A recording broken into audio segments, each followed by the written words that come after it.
காலமேக புலவர். ஆசிரியர் காலமேக புலவர். இயற்பெயர் வரதன். ஊர் கும்பகோணத்திற்கு அருகில் உள்ள நந்திகிராம். விழுப்புரம் மாவட்டத்தில் உள்ள எண்ணாயிரம் எனவும் கூறுவர்.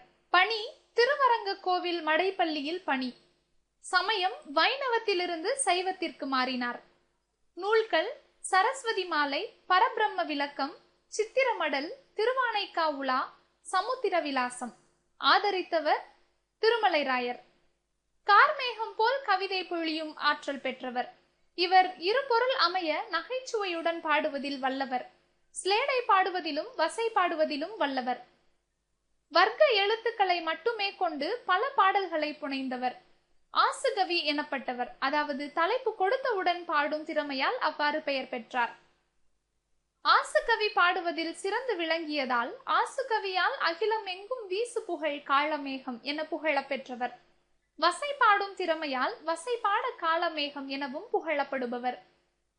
மோகனாங்கி மேல் கொண்ட காதலால் வைணவத்திலிருந்து சைவத்திற்கு மாறியவர். திருமலை ராயரின் அவை புலவர் அதிமதுர கவியோடு வாதிட்டு யமகண்டம் பாடி அவரை வென்றவர்.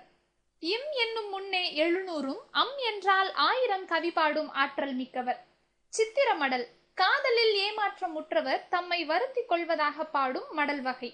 வரகவி என்றும் இவர் அழைக்கப்படுகிறார். அழகிய சொக்கநாத புலவர். ஆசிரியர் சொக்கநாத புலவர். ஊர் திருநெல்வேலி மாவட்டம் தச்சநல்லூர். காலம் 19ஆம் நூற்றாண்டு. நூல்கள் ராசை கோமதி அம்மை பதிகம், காந்தி மதியம்மை கும்மி, கோதை கும்மி பாடல்கள். நெல்லை முன்சீப் நீதிமன்றத்தில் எழுத்தராக பணிபுரிந்தவர். தன் மாத வருமானம் 10 ரூபாயை எனக்கு மாசம் 10 வருகிறது என இரட்டுற மொழிபட கூறுவார்.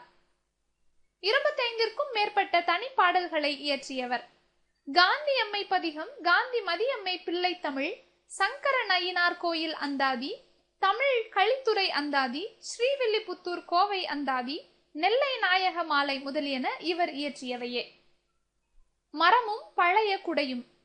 பிஞ்சு கிடக்கும் பெருமழைக்கு தாங்காது மிஞ்ச அதனுள் வெயில் ஒழுகும், தஞ்சம் என்றோர் வேட்டது அருள் முத்து சுவாமி துரைராசேந்திரா கேள், கோட்டுமரம் பீற்றல் குடை.